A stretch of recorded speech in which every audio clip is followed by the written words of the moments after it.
खबरें जो सवाल बनाती हैं, खबरें जो आपका इम्तिहान लेती हैं, तथ्यों की गहराई में उतरकर हम करते हैं हर साजिश का पर्दाफाश। खबरें जो आपको सोचने पर मजबूर कर दें, खबरों से कोई समझौता नहीं, खबरों की सफर की एक नई शुरुआत। F9 न्यूज पर खबर वही जो सच दिखाए।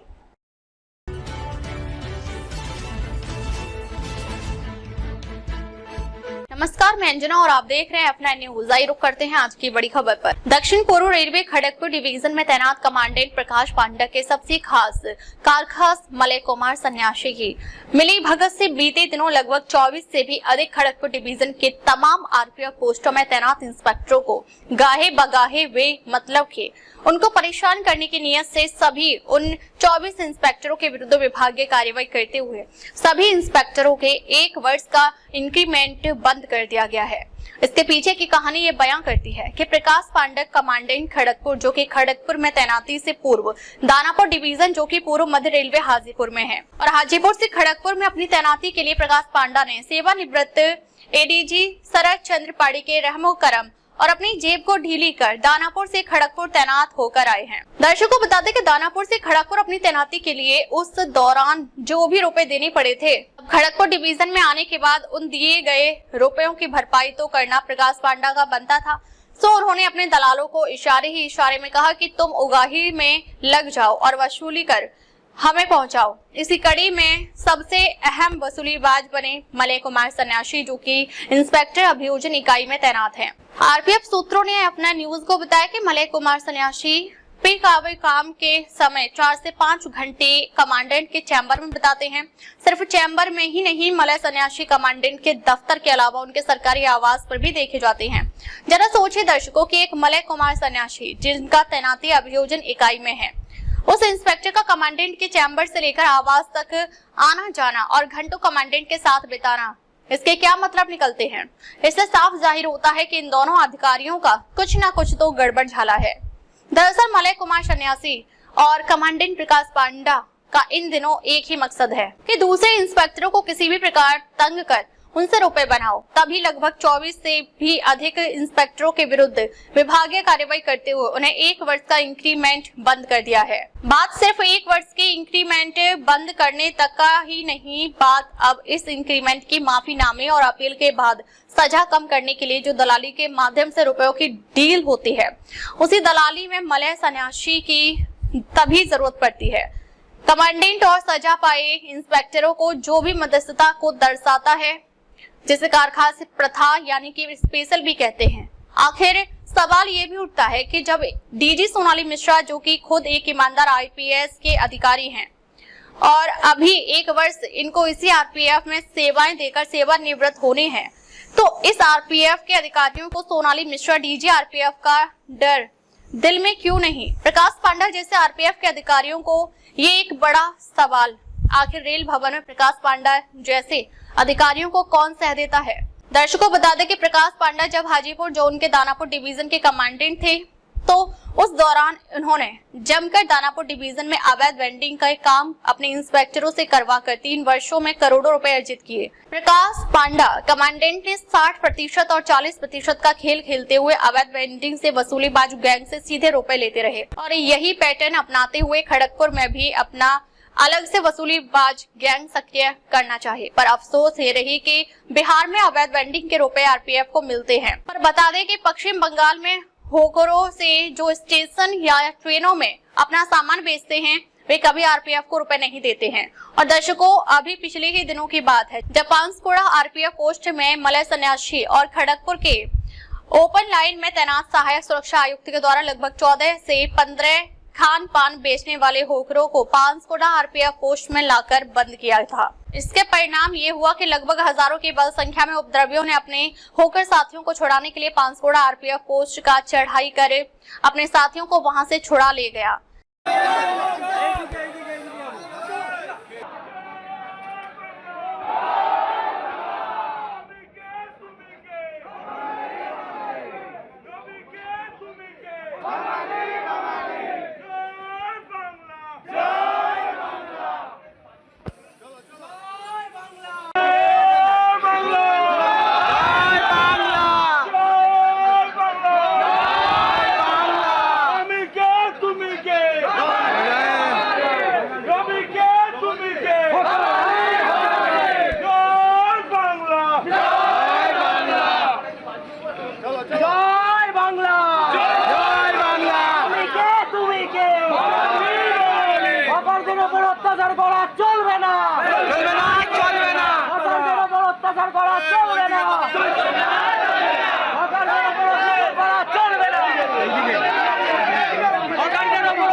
सौरभ भाई क्या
जो कि आरपीएफ के लिए खड़गपुर डिवीजन के इतिहास में ये पहली घटना थी। और वे सभी स्थानीय बंगाल की सरकार तृणमूल, जिसकी मुख्यमंत्री ममता बनर्जी हैं, सभी उसी राजनीतिक पार्टी के समर्पित लोग थे।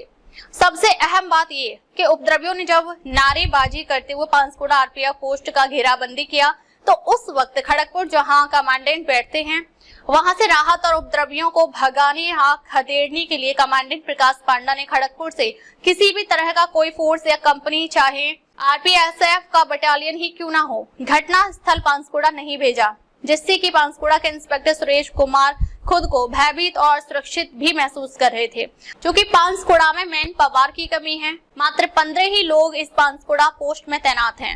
और जब ये घटना हुई तब उस वक्त इंस्पेक्टर सुरेश कुमार के अलावा 3 ही बल सदस्य और थे। जरा सोचिए कि 4 आरपीएफ के लोग हों, उनको घेरे हजारों की संख्या में उपद्रवियों हों, तो डर तो बनता है। सिर्फ और सिर्फ इन सब के पीछे खड़गपुर में बैठे कमांडेंट प्रकाश पांडा की रणनीति का परिणाम है, क्योंकि उनको इन अवैध खान पान बेचने वालों से महीने हफ्ते चाहिए थे। जब नहीं दिए इनको महीने तो ये उनको पकड़ने के फरमान जारी किए। फिर क्या था, इसके बाद उनको अपनी ताकत और उन उपद्रवियों की ताकत का भी अंदाजा लग गया कि ये दानपुर नहीं बल्कि खड़गपुर डिवीजन है। यहाँ 60% और 40% का खेल होना मुश्किल है। बेवजह की पोस्टों में तैनात इंस्पेक्टर को तंग करने के पीछे भी महीनों हफ्तों का भी खेल है। ऐसा नहीं कि खड़गपुर में तैनात इंस्पेक्टरों कमांडेंट खड़गपुर को महीने नहीं देते, पर कमांडेंट को इन दिए गए महीनों के रुपए में संतुष्टि नहीं, बल्कि उनको तो मोटा रुपया चाहिए जो इंस्पेक्टर देने में असमर्थ है। खड़गपुर में ऐसे भी इंस्पेक्टर हैं जिनको कमांडेंट के द्वारा दबाव बनाकर कमांडेंट के रिश्तेदार जब खड़गपुर आते हैं तो उनके सारे खर्चे इंस्पेक्टर को उठाने पड़ते हैं। आने जाने के ट्रेनों की एसी फर्स्ट क्लास के टिकट तक इंस्पेक्टरों को अपने जेब से ही देने पड़ते हैं।